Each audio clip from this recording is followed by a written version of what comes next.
আসুন আসুন। যতক্ষণ পর্যন্ত আমাদের উপরে ফুল ছিটানো না হচ্ছে আর আমাদের গেটে রুখে দাঁড়ানো হচ্ছে ততক্ষণ পর্যন্ত আমরা এই সমাবেশ মানি না। আরে বাবা উঠো, ওঠো না। ভাই সাহেব একটু বলেন না ওদের উঠতে। আমাকে কেন? তুমি বসো, তারা বুঝুক।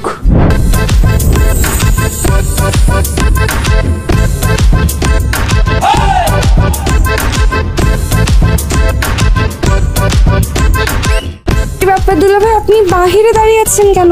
আর তোর এই ফিতাটিতে এগুলো সরাসরি এখনো? আসেন আসেন ভিতরে আসেন আসেন। না, দুলাভাই তো ভিতরে যাবেই না। এই যে দুলাভাইয়ের বাবাকে দেখতে পাচ্ছেন, উনিও যাবে না। কেন? এই কণা, তুই নাকি ওদেরকে গেট ধরতে নিষেধ করেছিস? হ্যাঁ। আরে ওনারা তো ইনসাল্ট ফিল করেছে। আরে বিয়ে বাড়িতে তো গেট ধরাটাই বেশি আনন্দের, এটাই তো নিয়ম। যা গেট ধর তাড়াতাড়ি। বিআইন সাহেব চলেন আমরা ভিতরে যাই।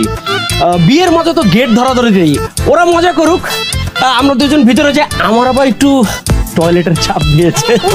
আসুন আসুন আসুন ভাই সাহেব আসুন।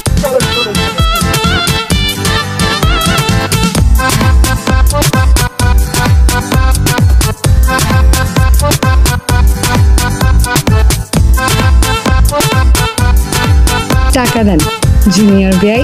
মার ডালা এই স্টাইলে টাকাটা চেয়ে আপনি যে বংশের পরিচয়টা দিলেন না, আমি সাথে সাথে কাত হয়ে গেছি।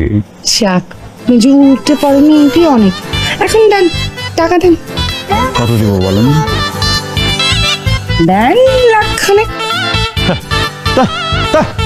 মানে এই যে একটা যে পিকে উঠছিলেন না, একদম সব আবার আস্তে করে গল গল করতে করতে বের হয়ে গেছে। হইলো মানে ফকির নিজে এটা কথা কিন্তু বোঝা যায়। 1 লাখ টাকা কোনো টাকা না, একদমই না।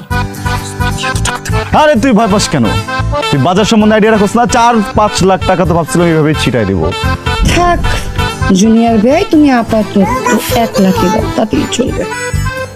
কি বলবো? এখন টাকাটা দিয়ে দাও। দিয়ে দেবো? হ্যাঁ ঠিক আছে, ভাইয়ার সম্মানে টাকাটা দিচ্ছি। ঠিক আছে,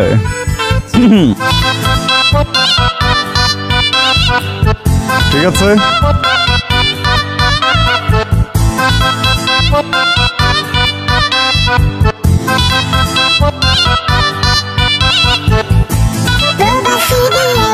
এই আমার কি ভিক্ষুক মনে হয়? ভিক্ষা চেয়েছি আমি? যেইভাবে টাকাটা দেখার সাথে সাথে লপক লপক করতে করতে পকক করে এসে টেবিলের উপর বসে পড়ছেন, তা দেখে তো ভিখারিদের মতোই মনে হয়েছে। কি করবো বলেন? দুলা ভাই আপনি আপনার ভাইরে চুপ করতে পারেন, নাহলে কিন্তু। করলাম না চুপ। কি হবে চুপ না করলে?